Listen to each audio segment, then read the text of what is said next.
All right, everyone. Today on the Second Chance podcast, we're joined by Matthew Tack, a husband, father, and entrepreneur who knows firsthand the power of transformation. In his 20s, Matthew faced depression and insecurities that nearly ended his marriage. But through a 90-day Celebrate Recovery program, he turned his life around, restoring his relationships and finding a renewed sense of purpose. Now he's a driving force behind multiple businesses focused on human longevity and optimal performance, helping others live fuel filled and unlock their potential. I'm excited. Join us as we dive in on Matt's inspiring story of resilience, growth, and second chances. Welcome, man. Glad you're here. Thanks, Jeff. Looking forward to the conversation. Yeah, you're just reading and learning about you. The 90 Day Celebrate program stood out to me. And I wanted to jump in there because I think we can go left or right or up and down just based off of that. But that program transformed your life, man. Walk us through that moment when you realized you needed to make a change and just take us into where Matt was. Yeah, it was it's an interesting time to go back to, but I reflect there often. But it was that point where I had to show a lot of humility, to be honest with you. Like usually that's when the barrier of like pride, when you feel like you're just at the lowest and your mind's not going in the right direction. And then it becomes like, how do you change that? And so what that did for specifically for me of getting into that, it was like that one level of humility that I broke down my pride and was like, look, if I'm going to figure this out, I'm going to have to figure something out. Right. And so it was a pattern of thoughts that was just like kind of directing me. But that level of humility stepping into that program, it humbled me really fast. Because going in there, I had a little bit of pride of like, hey, this is for drug addicts. This ain't for me. Right. I was like trying to kick it around like it wasn't for me. But the reality is, it was exactly for me. And so that's really where, I've had a kind of a faith upbringing, but that's where I truly, came into a deep personal relationship with the Father. And so that is what really, created the momentum in my life of, the best days are ahead of me, not behind me. And so that definitely was the spoke and the spark that really created that momentum in my marriage, because then it fueled how I look at her today. And I'll tell you, we're 13 years later, 12 years of marriage coming up here at the end of this month. We got married on New Year's Eve, and I couldn't imagine being with anyone else. So I posted something on Facebook too. It's those times where like they seem the bleakest, but there's an artist that I always listen to. His name is Quinn 94, and he's you're nothing without your low lows, right? So your highs can't come without your low lows, and so that's one of the big things for me. And I very much appreciate Celebrate Recovery because that's the first time I really dove into my faith. Um, we talked about what got you out of it, but what was life back before that? What kind of got you? What life was you living that helped lead you into your 90 days celebrate recovery? What was all the chaos that you had in your life back then? Yeah, so that's a really great question. So I was a really good athlete through high school, and then dealt with some pretty serious injuries right at the end of my senior year. So I was getting some looks to play collegiate basketball. Had a couple JUCO schools looking at me in terms of just lower end offers, but I expected to go D2, D1, and so that was like where I thought my talent level was at, right? And then got some horrible shin splints at the end of my senior year of high school, and just dealt with and then my junior year I actually had a meniscus injury, or I'm sorry, an MCL injury, where I tore part of my MCL playing baseball. So it seems like I was just battling through these injuries, but I was like, man, I'm meant for more, right? Athletically. And I always identified myself as an athlete. It was never anything else, right? I always had like this athletic pursuit. And that was nothing else. You put a ball in my hands, I was pretty good with it. And so when I got then into college, I was like, well, what now, right? And I'm like, I guess I'll just, go to school. School relatively came easy for me, so I didn't really have to like work super hard at it. And then when I got out of college, I'm like, all right, well, now really what now, right? I expected to really play college ball and then potentially go over to Europe and play. Like that was like kind of my thing. Was I would play professionally for a while, and that just like never happened. So then I'm like, all right, well, like my dreams like kind of shattered. My whole goal that I had been, had since I was like basically a teenager are gone now. I'm not doing that. Well, what do I do? And I graduated a degree in accounting finance and like absolutely hated it. And so then this like pattern of thought process had broke up with my girlfriend, which is now my wife. So it was just like a negative thought pattern that life was happening like against me, like everything was happening to me. It wasn't happening for me. And so then that perpetual pattern was just like that negative thesis that was entering my mind. And so that really is what was the culmination of all that, right? I thought it was a lot better. I thought I would do a lot more. My dreams kind of got shattered from an athletic standpoint, which now today, being in my 30s, investing so much time for the purposes of longevity, I'm probably just as good an athlete now, maybe even a little bit better with my IQ than I was even at 18 and 19, right? So, it's kind of comes full circle in that way where if you stick with it. And so that's really was the culmination of all that because I just really had a really, really poor mindset. And it was towards everything. It was towards my work. If you talk to me, I was like, swipe left. But now it's a different outlook, right? I have a sign right here that I put right in my office, and is watch your thoughts for they become words, watch your words before they become actions, and watch your actions because they become habits, right? And that truly dictates your destiny. So I always want to make sure I bring myself back to that spot of like, how am I taking captive my thoughts and my words? And that ultimately is, how I got to that point, and then ultimately how I got out of it. Were you are you drinking? Heavily. Drugs? Drinking drugs? Heavily drinking. So like it was one of those things where I wouldn't call myself, I wouldn't have called it like alcoholism. I never Yeah, truly felt like the addiction towards that, but like it was every Friday and Saturday night, right? Those were some of the things that I was always partaking in. Um, and I like it was constant drinking, never hard drugs. It was never something that I got into. So alcohol is something that I've actually taken out of recently. So I don't drink much at all anymore just because I'm so hyper focused on my body.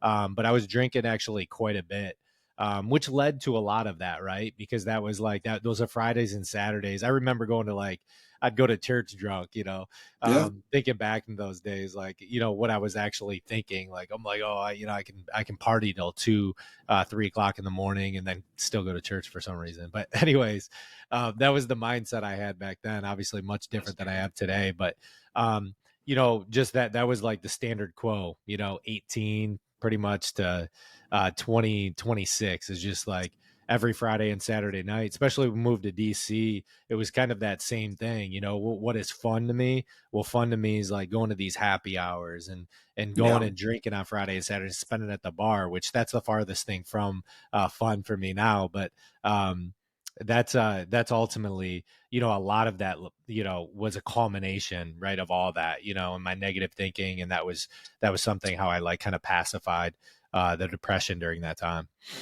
I I was there. Yeah, that, like you said, I just enjoyed going to bars. About we rolled the same in those regards. Of just and my wife summed it up as destructive behavior.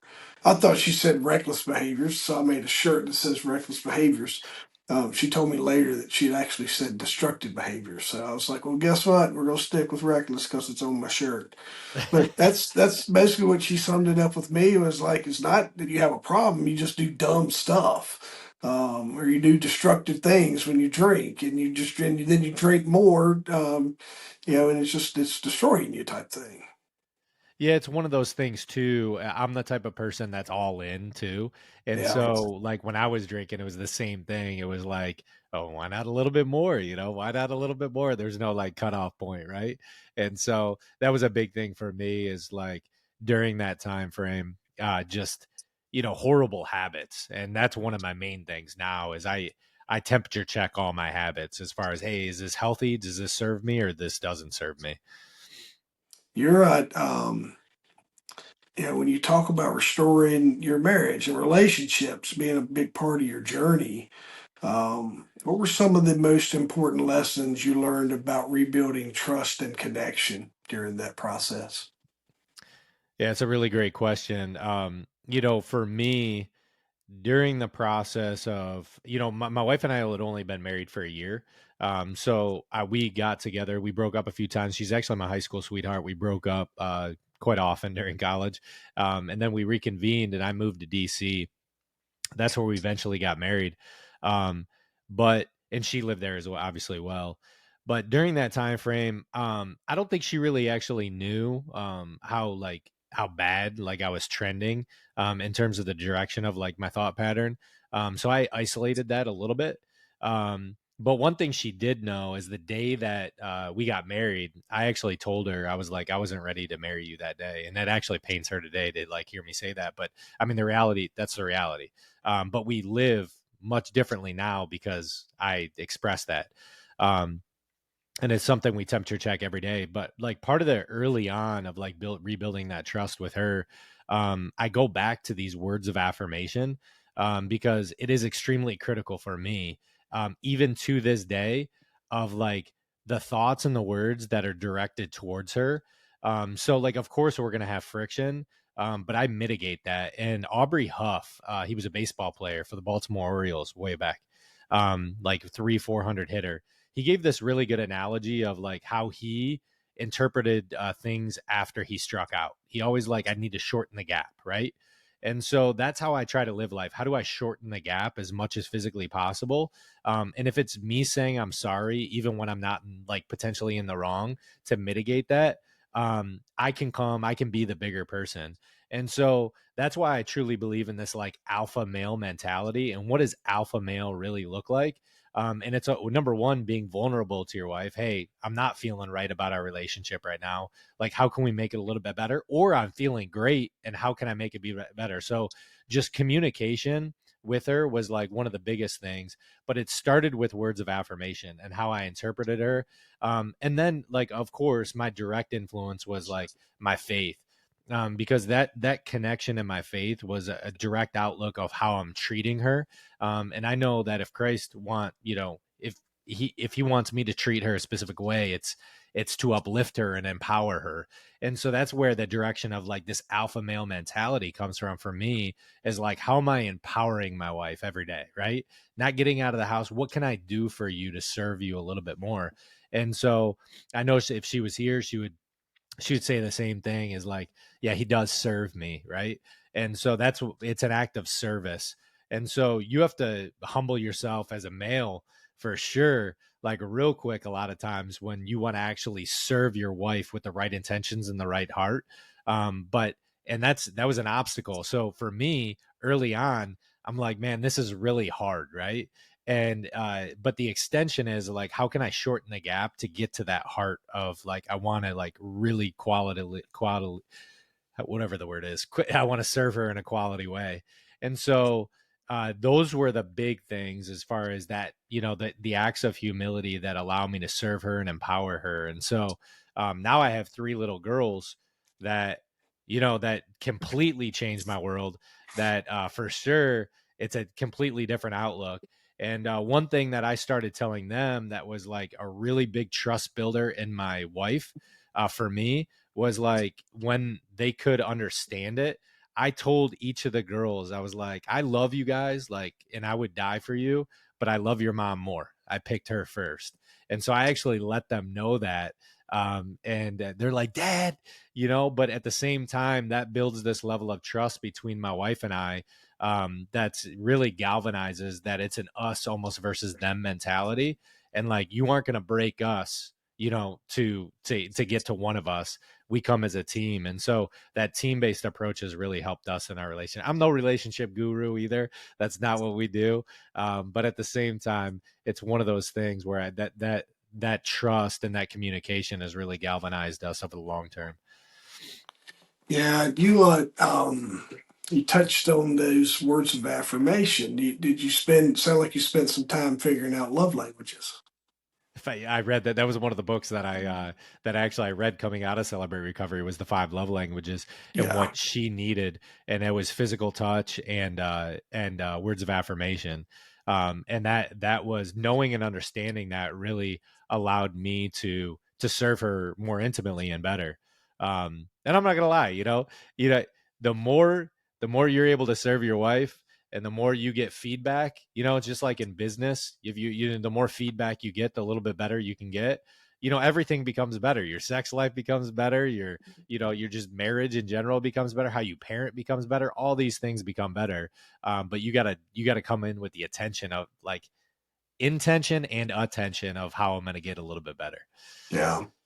Spot on, man. Folks, if you haven't checked it out, I take for granted everybody is way ahead of me in a lot of things, but I'm learning, like, that's why I repeat some things that will come up is that's a pivotal book. I think it made me just personally development wise, but then I realized there's more to personalities. That's what kind of took me into becoming DISC certified. And so I loved learning how people move and what makes them tick and how they need to be talked to. And that's what you'll find. It's a really good you can Google it and you can take the little survey. It'll spit out your results. And then there's a book. Go to Amazon or whatever your favorite spot is. Like Matt said, there's a book that you can pick up that'll really help deep dive and explain those. And it can be it can absolutely save a marriage or repair a friendship or whatever. Right? It's great with staff. I use it with teams. Do you remember the author of that book? I can't recall the author I'll, I, offhand. I'll look it up while I'm doing that. Yeah. I'll look that up because I'm curious. So I'll drop it in there for us. But you touched on your business, and um, you've created your business around longevity and performance. Talk about how your personal transformation influences the way you approach those and your mission behind it. Yeah, that's been a really big thing that's really culminated over the past 10 years for me. I from a human longevity position, we, as a society in America, I think we think in terms of comfort a lot. So we just, just naturally what we put into our mouth and what we want to do is just naturally like gravitated towards comfort. And as it was for me, I was always seeking comfort in everything that I do. Um, and so now we position. So I own a practice down here called Alessi Functional Health with my partner. He's a doctor of chiropractic and functional medicine. Um, and then I handle pretty much the ops side of things, marketing and ops, where I invested in that recently. And then we have an online platform as well, for the purposes of complete functional wellness, but specifically geared towards weight loss and human longevity. But how it originated and really started was, I started having kids, and so then I was like processing through and thinking about like how am I serving them in the best possible way possible? It was again kind of coming back to that service element. And then how am I demonstrating what a healthy lifestyle looks like? And so it really like my wheels started turning, in terms of like how I can empower myself, to be a little bit better. And so I would always do like challenges throughout the year. Been doing it for really probably the past 8, 9 years, but various challenges as far as, maybe it's running a half marathon or running a triathlon or doing these things or a tough mudder or something like that. Now they become a little bit more narrowed in terms of like my body type of how I'm like learning and scaling new things. I got myself a cold plunge tub, and I do these like various things, that are trendy. And so then I figure them out and I guinea pig everything, as well as Dr. Alessi does as well.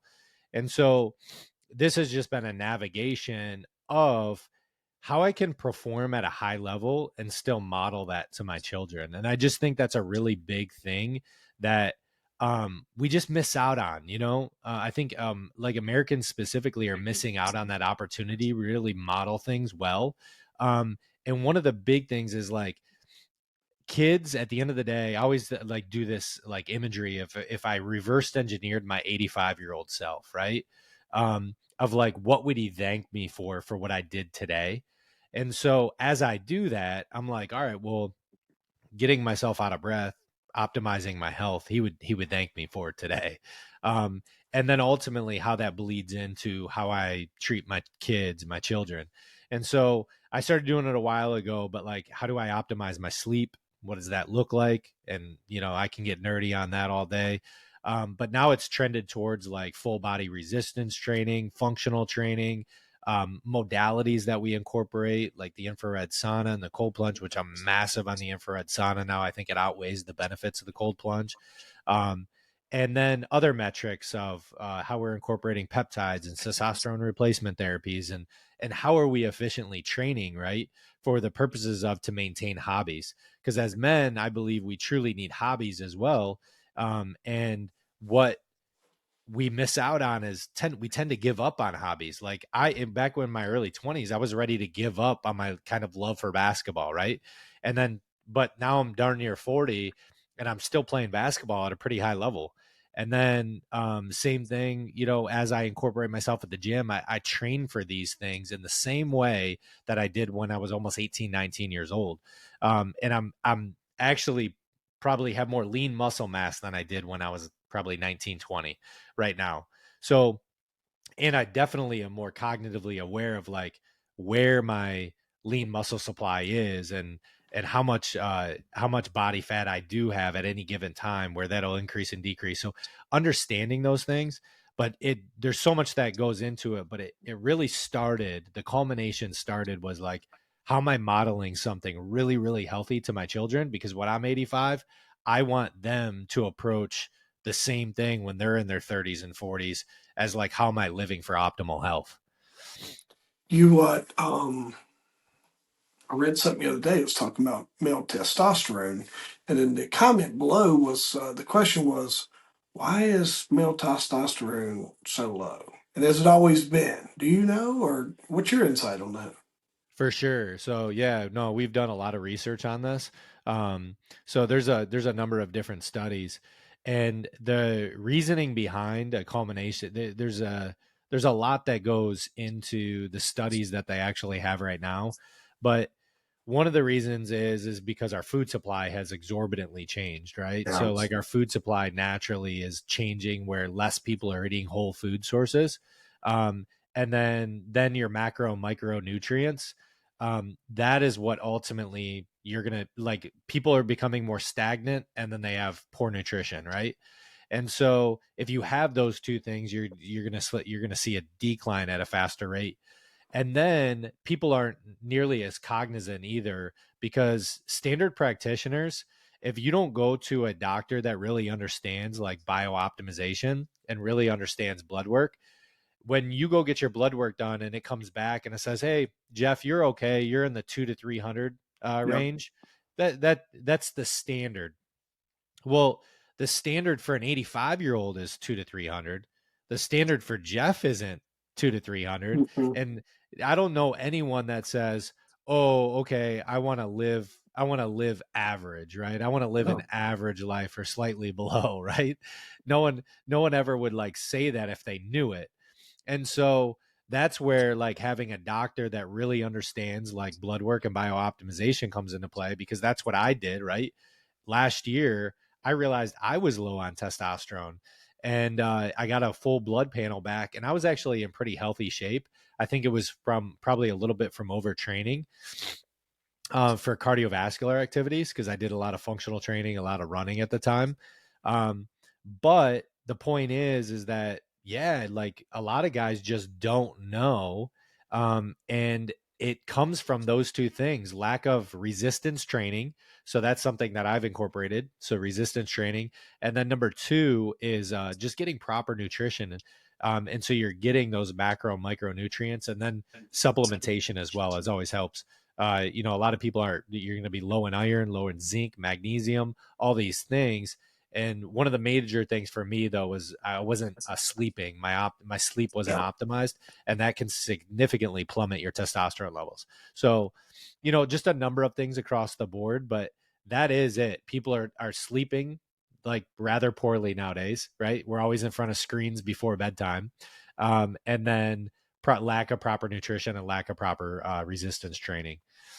All things that we can correct, right? It's not Yep. like we're looking at a lot of noise that's going into this issue, and the simple things that Matt just talked about, y'all, is we can fix all this. Dial in your nutrition, put your phone down an hour before you go to bed, and um, drink half your body weight in ounces of water, right? Be active, move a little bit, Hydration. all those things. And you touched on your body fat, how well you maintain that. Um, Not having alcohol will absolutely accelerate fat loss like um, 5 times, man. It's just eliminating alcohol. Like I did this one time with like I quit drinking Coke, and I lost 20 pounds by quitting a sugary soft drink and dialed that in years ago. And then I remember like quitting beer for 4 months one time, and dropped like 15% body fat just off eating my gram of protein per pound, and working out every day 30 to 45 minutes, and but then not having any alcohol. Goodness, it's changing. It'll change you. Insane, right? Yeah, that's just like you're just like catering to your body's anti-inflammatory level. So like you're just inflaming your body more when you choose to like participate like in an overabundance of alcohol. So I'll have a glass of wine every once in a while. But it's nothing. I don't drink to the extent of I maybe once every 2 weeks. Yeah. And it would be a glass of wine with like a steak or something. So it's not that I don't believe in it. But yeah, exactly. If you can mitigate the amount of like uh, just inflammation that you put in your body, and those are those are inflammatory like markers. So like alcohol, when you put that, if you're putting like for instance, we'll just take like beer, when you, especially if you have like already gut related issues like a gluten intolerance, which I did, right? So I have a gluten intolerance but would still participate anyway. Every time I drank a beer, like my nasals would Notice. clog Yeah. up, and Yeah. Ears it get was the hot. worst. Yeah, ears get hot, same. um so, but the moment like I stop that, man, it's like literally you just feel that fat just like burning off. And those are just like those are easy ways, but again, it becomes like you have to make it a habit, right? And I'm not gonna participate. And it's hard when you have a circle of influence. Hey, you want to go get a beer? You want to do this? Yeah. You want to go to this party? Man, it's really hard.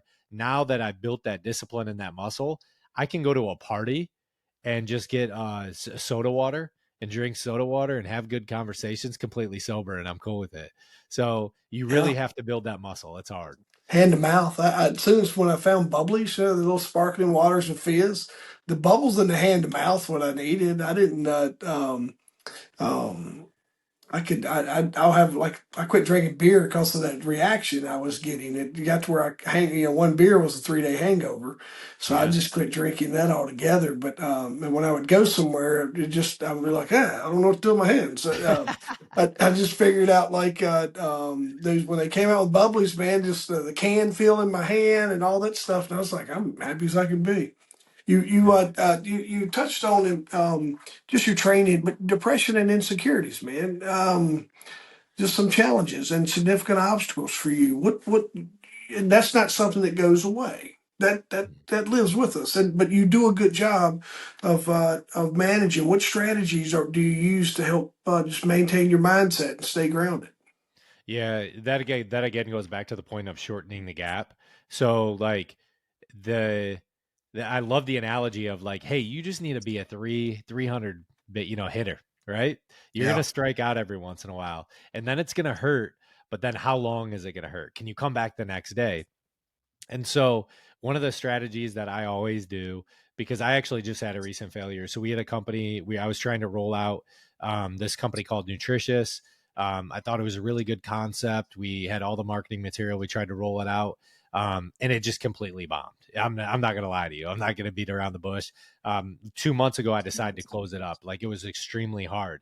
Well, like, I could be like, man, I did. I went through a couple weeks where I was just like kind of depressed. I'm like, man, this sucks. Like, I had to make the decision to close up the business. Like, we were just burning cash. I didn't feel like it was a position where I could go out and raise for it yet. And what does that do? Like, man, a couple weeks. Well, if some people want to make the excuse where those couple weeks turn into like months and years, right? And I got to get up off my feet. I got to keep moving.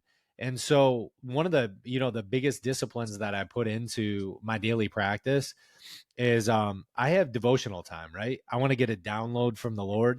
I'm hyper focused on my faith. And so if I believe in the Almighty or whoever you believe in, why wouldn't you want to ask for the perception of like what are next steps? And so that's constantly what I was asking. So I'd get up in the morning, I'd read, and then the other piece is resistance training. There's an endorphin kick, and the proteins that are released from that, the myochronic proteins, naturally are a stimulant to create more dopamine in the brain, right? And the dopamine is your happy drug. So part of being depressed is that you're deficient in dopamine supply, right?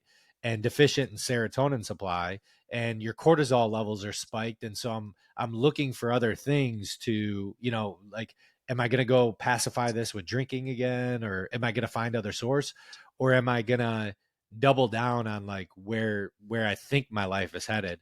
And so those were some of the big things as far as like staying disciplined and just getting through it.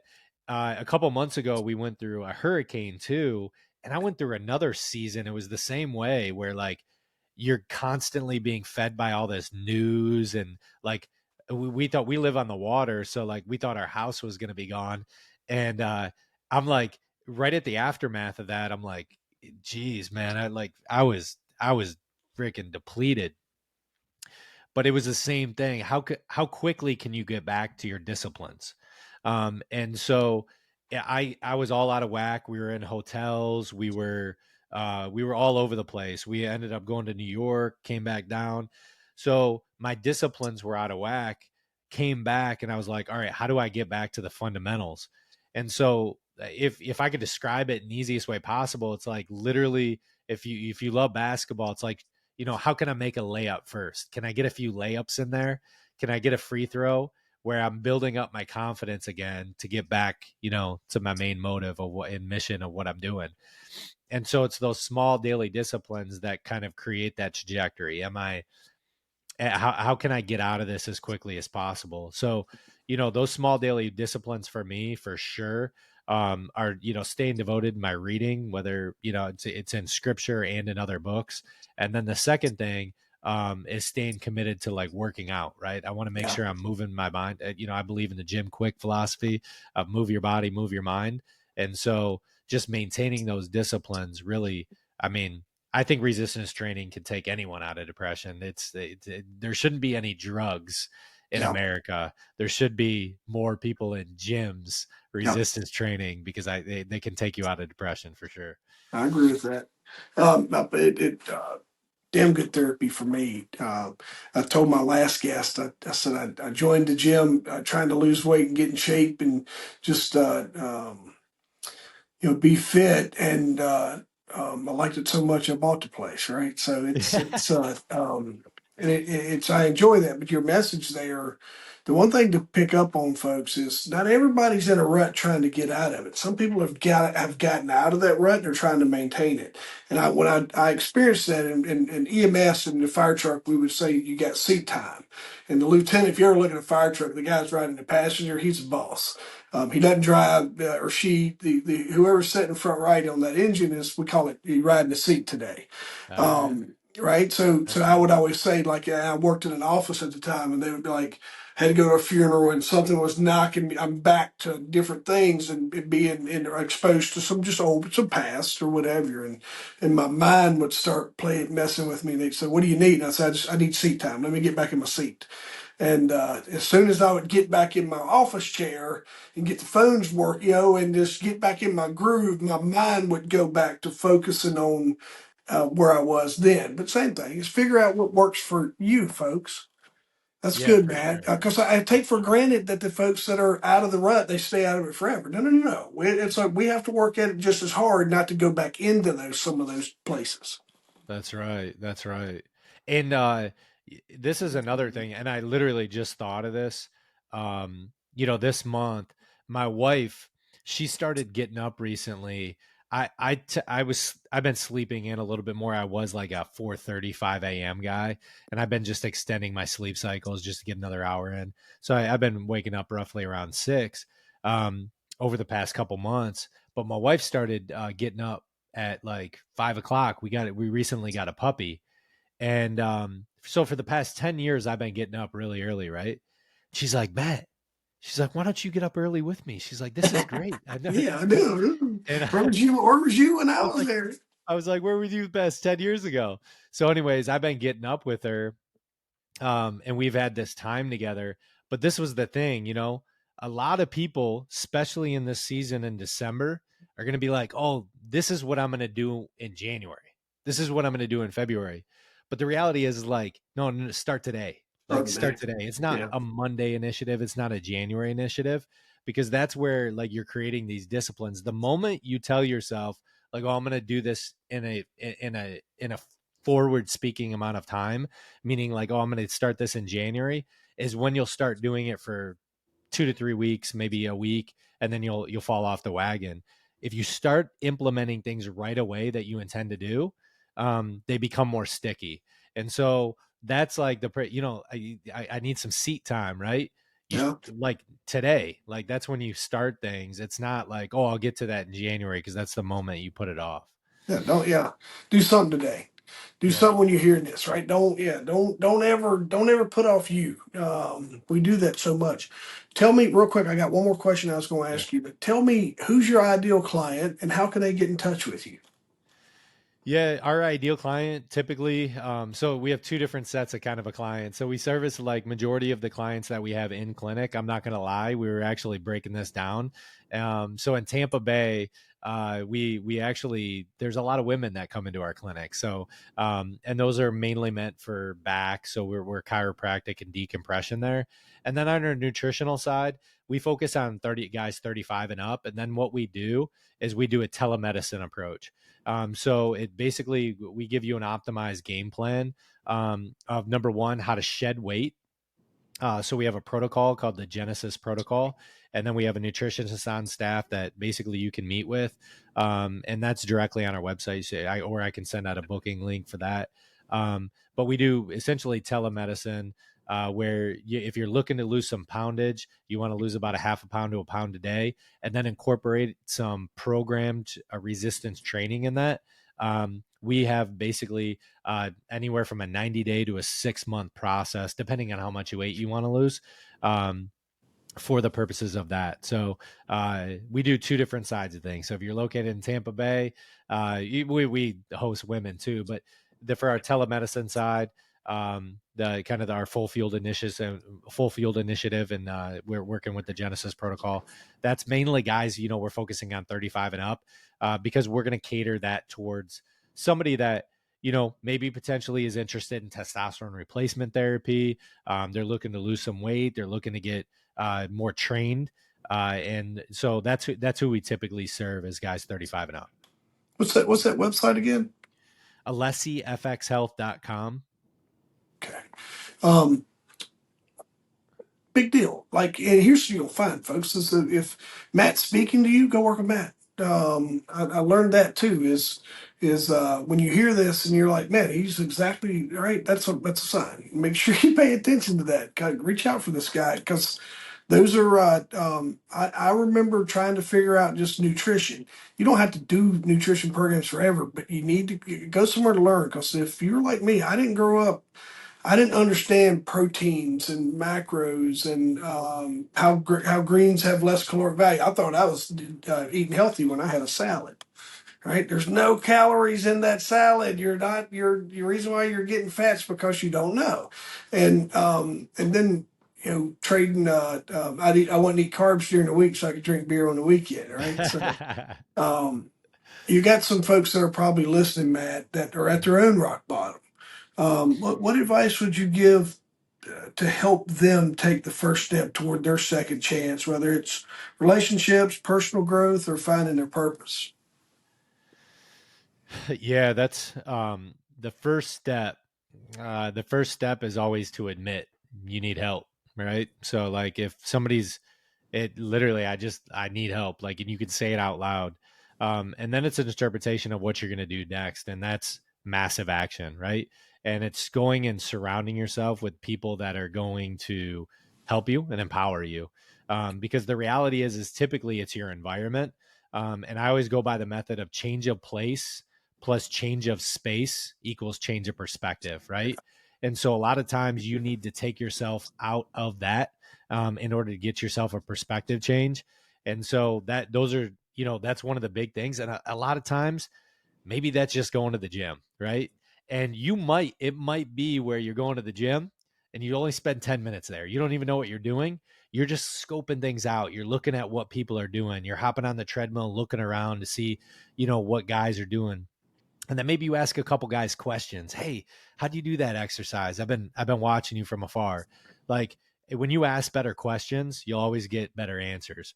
And so I can tell you, even in business, right? When I first started out, I wasn't asking very good questions. Now I can ask a lot better questions. It's the same thing in life. And whenever we're learning something new, we go in with the mentality of being constantly curious. And that's the one thing I pride myself in, is like, even in the state of depression, I was curious to learn. And so if we can maintain that curiosity, I know you can get out of it, but you got to take massive action. And the massive action might be just going to the gym for 10 minutes, right? Yeah. Or something like that. Yeah, don't judge your massive action by the person who's beside you. Um, yeah, you're some for some. I teach win your day, and when I get started, I Mhm. talk about winning the next breath. Sometimes when you're going through a lot of emotion, it's like winning the moment. And then in athletics, when I work into kids, it's like winning the play. Like you got to win every play. If we can stack all those, we're going to win the inning, we win the game, win the quarter, whatever it might be. But try to teach that mindset on being a focus and being in the Love that. moment where they're really working toward winning the play. Love Um, that. It's Nick Saban mentality right there. yeah, it's I broke down the words for an acronym for our all-star baseball team and had the kids read it. And it was really cool just about them and their effort for each other. And um, dude, Gary Chapman is who wrote the Five Love Gary Languages. Chapman. That's Yep, what, yep. yep, Okay. Gary Chapman. Um, and I wanted to tell you, man, I really appreciate you taking time to share that story because it's a story that there's two guys sitting here that share a similar journey through overindulging in alcohol and not being able to get control of that, and for us to be able to just shoot the breeze about that and publish this out for folks to hear it. For you folks that's hearing it, man, you know somebody who needs to hear what me and Matt talked about. So we appreciate you sharing it. And you tag us. You can tag us, share us, whatever. I'll put all the things, all of our contact stuff in our notes. But I know if the odds are that 100% of the people on this call have like-minded problems from the past, that you know someone who needs to hear this. So make sure you share this episode with them. We appreciate it. It's awesome. Yeah, Great man. talking with you, Jeff. Yeah. Thank you, Matt.